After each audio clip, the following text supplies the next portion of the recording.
ओम गं गणपतये नमः।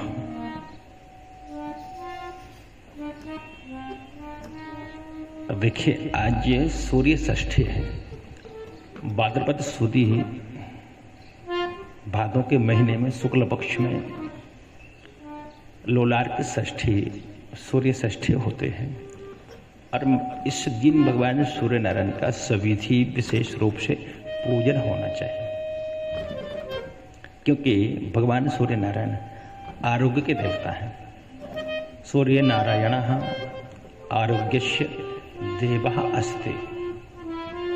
भगवान सूर्य नारायण हमको आरोग्य प्रदान कराते हैं और यह नवग्रह में प्रथम गिने जाते हैं। नवग्रह में भगवान सूर्य नारायण का पहला स्थान है, प्रथम स्थान है। नवग्रहे सूर्य देवस्य स्थानम प्रथमम अस्ति, पहला स्थान है। भगवान सूर्य नारायण का हमें बड़े प्रेम से पूजन करना चाहिए और पूजन करने से हमको आरोग्य की प्राप्ति होते हैं, तेज पुंज की प्राप्ति होते हैं, ओज की प्राप्ति होते हैं। इसलिए भगवान सूर्य नारायण का हम विशेष रूप से पूजन करें। विशेषतः भगवान सूर्य नारायण को पूजन के उपरांत अर्घ्य प्रदान करें और वैसे तो रोज हर दिन हमें अर्घ्य प्रदान करना चाहिए। नित्यम सूर्यदेवम जलम प्रदातुम, नित्य ही हम भगवान सूर्य नारायण के लिए जल प्रदान करें और अस्माभिः सूर्य देवम सर्वदा पूजनीयम, हमें भगवान सूर्य नारायण की आराधना अवश्य करनी चाहिए और हमेशा करनी चाहिए। तो कथा इस प्रकार से आती है।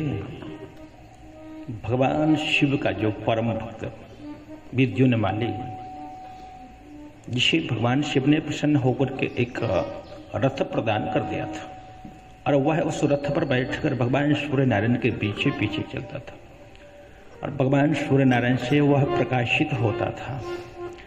सूर्यदेव को अच्छा नहीं लगा और सूर्य नारायण कुपित हुए।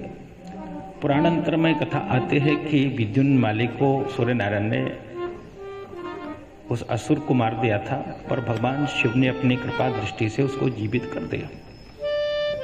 बस भगवान शिव सूर्य नारायण के ऊपर कुपित हुए और वो वाराणसी में, काशी में सूर्य नारायण आए, रथ का पहिया टूटा और वहां एक लोलार के कुंड बन गया और भगवान शिव का आराधन किया सूर्य नारायण ने।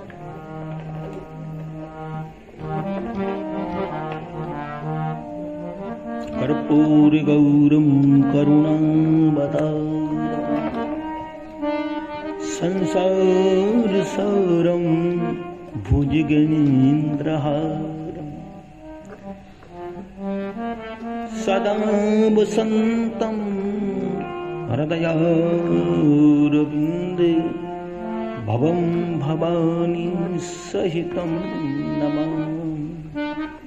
भगवान सूर्य नारायण की इस प्रकार से जब प्रार्थना की, आराधना की, तो भगवान शिव तो क्षणिक रुष्टा क्षणिक तुष्टा और रुष्टा तुष्टा क्षण क्षण, भगवान शिव एक क्षण में तो प्रसन्न होते हैं तो दूसरे क्षण नाराज और अगले ही क्षण वो प्रसन्न हो जाते हैं।